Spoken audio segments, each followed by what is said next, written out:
सात नारायण भी 16,000 का लिस्ट में आते हैं क्या? अगर 7 नारायणों को 16,000 की लिस्ट में ले आवेंगे तो वो तो कम कलाओं वाले हैं।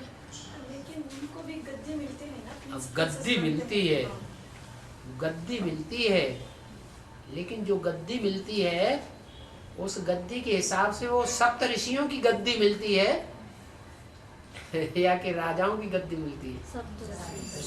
वो तो सप्त ऋषि हैं, पवित्र रहने वाली आत्माएं हैं, गुरु लोग हैं।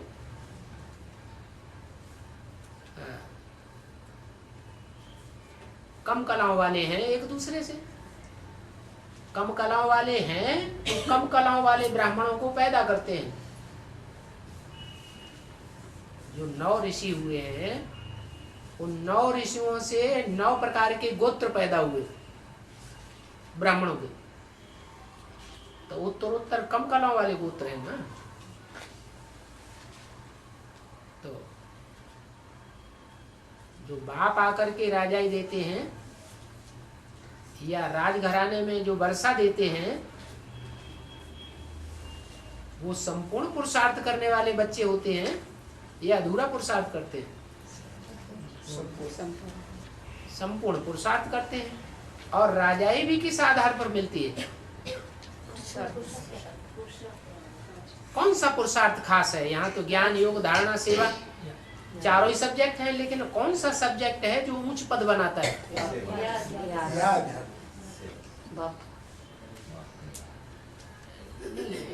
याद में भी क्या विशेष बात है जो हमारा पद ऊंचा बन जाता है? नहीं, याद में भी सेवा भरी हुई है। याद से वाइब्रेशन सुधरता है और वाइब्रेशन से सेवा हो जाती है। तो ऊंच पद पाने का मूल आधार क्या हुआ? सेवा। जो जितनी सेवा करेगा वो उतना ऊंच पद प्राप्त करेगा। इसलिए बोला है कि जब संपूर्ण सतयुग होगा तो आबादी कितनी होगी? नहीं नहीं, 9,16,108 आबादी होगी।